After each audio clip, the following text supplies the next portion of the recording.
When I first started working on the problem of trying to create a photoreal digital human, it was in the late 1990s, and we actually didn't know if it was ever going to be possible. It's still possible at that point to imagine that there was something magical or ethereal or even spiritual about just the way that a human face looks that somehow technology would never be able to simulate. Now we can do something that we didn't even know was going to be possible.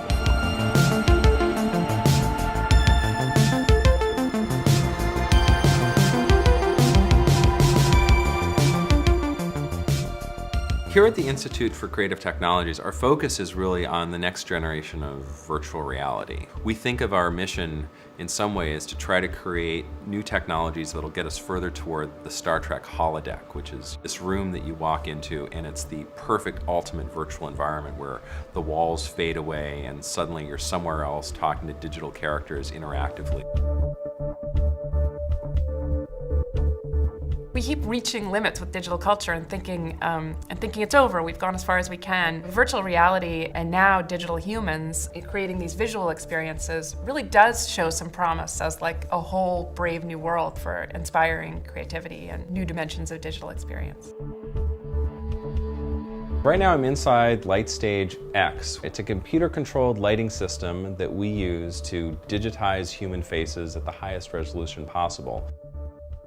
It's like you're getting an orgone box or something like that and being bombarded with cosmic rays. They're able to capture all your expressions, 360 degrees, all the follicles of your hair and everything. And so it can basically duplicate you. So human faces are really difficult. First of all, because we have so much experience looking at human faces in our daily lives. There's special mechanisms in the brain just designed to recognize people and to try to pick up very subtle details of how somebody is moving their face as a cue to what they're thinking and all the forms of nonverbal communication that's there. So if you get anything off, you could very easily pick it up as a cue that something's wrong inside this person that you're looking at. One way to think about this is the famous concept of the uncanny valley, which was originally applied to robots that are trying to look more and more like humans. Something that looks a lot like a human, but it's got something wrong with it that maybe you just can't quite put your finger on, can actually be a lot creepier than a cartoon character that isn't even trying to be fully human. One famous example was the Christmas movie Polar Express. The motion of the faces and how they mapped the low-resolution motion capture data onto these digital characters, general consensus was that the characters look a little bit dead or a little bit creepy, and that's not good for a Christmas film. The company Imagemetrics approached us in 2008 about, hey, do you want to try to create one of the first photoreal digital actors? That became the Digital Emily project. We suggested, well, how about we scan the actor not just in a neutral pose, let's actually scan the face in every facial expression that we could imagine for this actor. So they cast Emily O'Brien, who at the time was on a soap opera called Young and the Restless, and in March of 2008 we scanned her in about 30 different facial expressions. We processed all of this data down to the level of skin pores, fine creases, 4K texture maps, and delivered it to Imagemetrics, where they went and rigged all of these different facial shapes into an animated character. And the result is at least convincing enough that when we showed the final thing to Emily, she just said, "That's great, that's just video of me, right?" Well, I think that they have a long way to go. There's always kind of an arms race where technology goes a step beyond seemingly our capacity, but then we also learn to outsmart it. And the same thing has to happen when you're confronted with a digital human. At first, you feel this like kind of terrified sense of submission to the spectacle. You know, like, oh, now I have to accept this thing as human and it's triggering all my emotions, and I feel like a sense of vulnerability. Then I begin to know, I learn through my non-artificial intelligence to keep up with it. So we've actually come a long way since Digital Emily. And if you compare Digital Ira to Digital Emily, we're now doing the whole head, and we can render this in real time. Every single frame of the Emily animation took over a half hour to render. With Digital Ira, this runs in a game engine, and it can actually generate these at 30 frames per second. So going from 30 minutes per render to 30 renderings per second is orders of magnitude speed up. Certainly, the most important part of a digital character is the eyes. And by this I don't mean just physically the eyeball itself, but the whole area of the skin around the eyes. There's all these little muscles here that can kind of twitch and squish. There's so much information just in this little area that is the most closely associated with what's going on in the brain.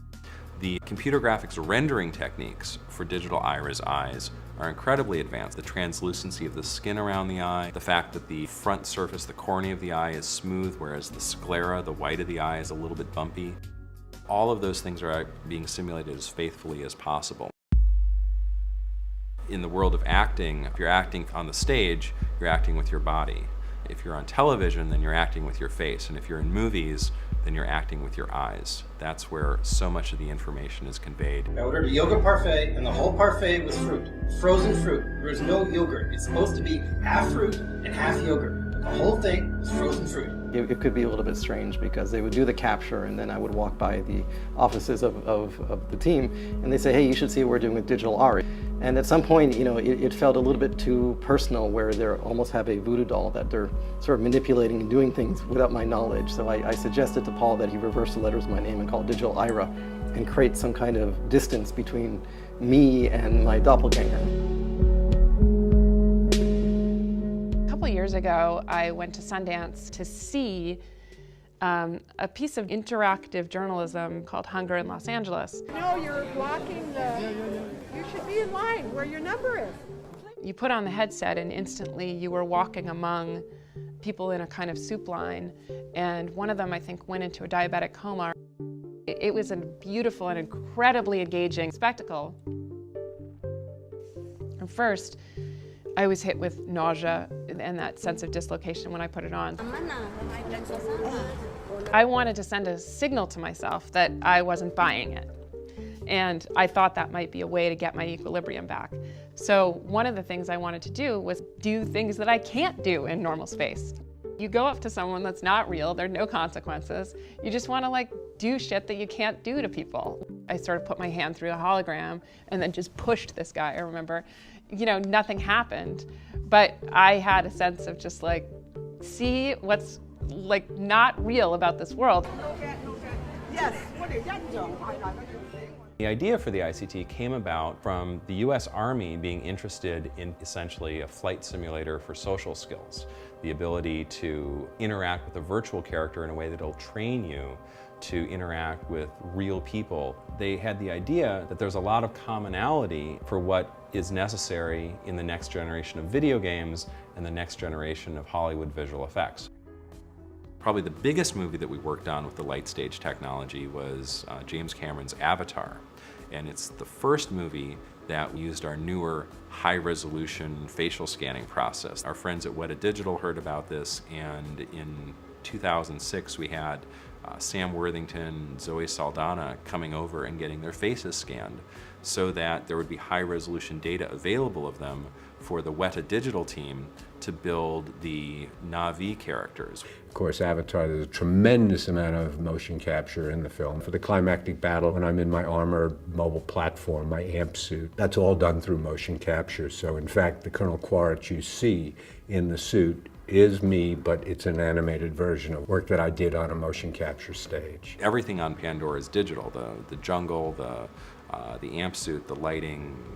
You know, it's a lot easier if the character in there is also a digital asset, because then you have complete control over putting them in there. I complimented myself and how good I am in those scenes, which is to say I'm complimenting the animators who captured me and applied me, who brought me to life. You know, a lot of actors are wondering, wow, is this technology going to replace actors? Every digital character you've seen in a movie so far, or a video game, if you are believing the performance and reading some real emotion out of it, it's because there was a real actor that actually gave that performance in a performance capture system.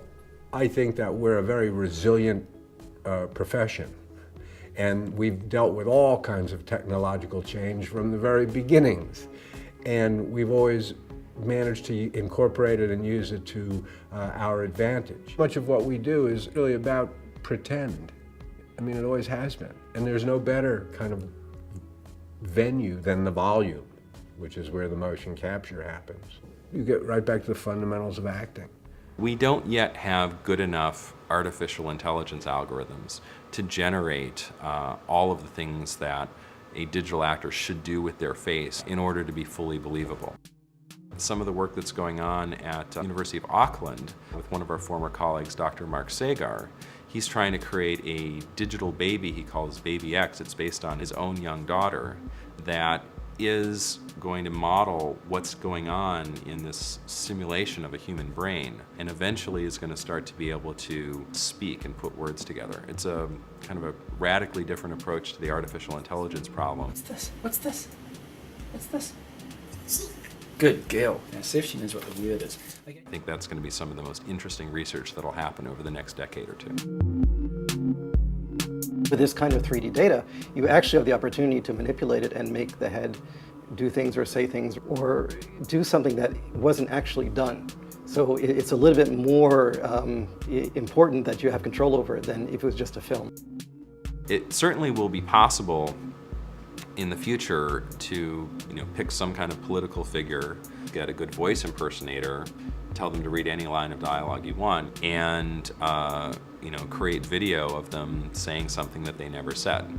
Well, we're going to have to become comfortable with the fact that that theoretically could have been created with a computer. I mean, I've joked about it before, saying, well, it'd be strange if, like, 30 years after I'm dead, I show up and doing porno or something. It's like any technology. It'll have its interesting uses, it'll have its terrible uses, and somewhere in between. To me, it's exciting at this period in time right now. We're really moving ahead at a very fast pace, and I really think in the near future, we're going to see these photorealistic people.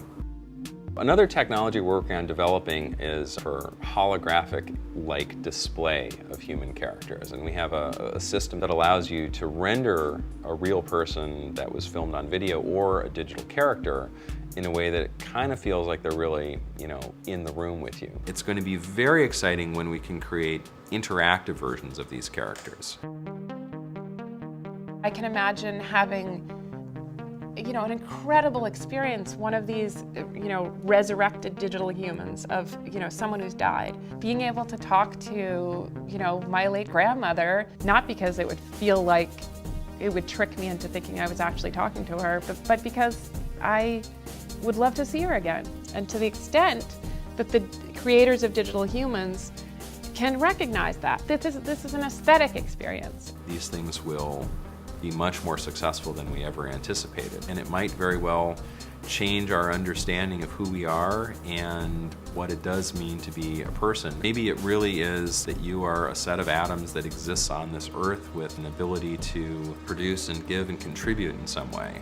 And that's going to distinguish us from any kind of computer algorithm.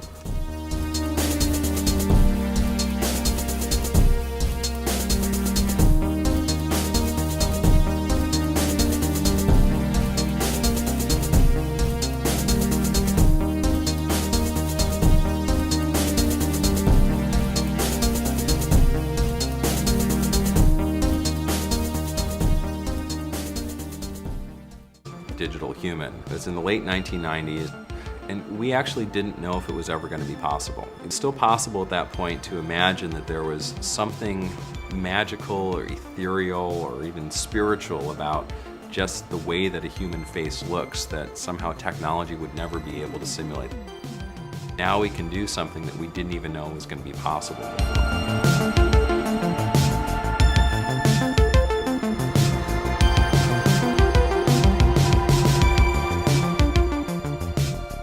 Here at the Institute for Creative Technologies, our focus is really on the next generation of virtual reality. We think of our mission in some ways to try to create new technologies that'll get us further toward the Star Trek holodeck, which is this room that you walk into and it's the perfect ultimate virtual. New dimensions of digital experience.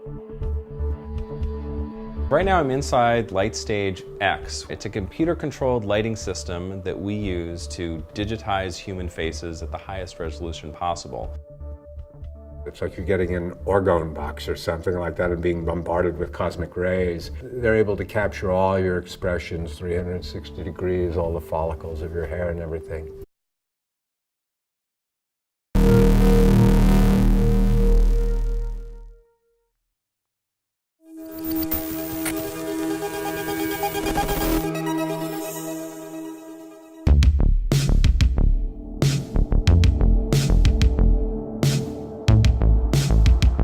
When I first started working on the problem of trying to create a photoreal environment where the walls fade away and suddenly you're somewhere else talking to digital characters interactively. We keep reaching limits with digital culture and thinking it's over. We've gone as far as we can. Virtual reality and now digital humans creating these visual experiences really does show some promise as like a whole brave new world for inspiring creativity.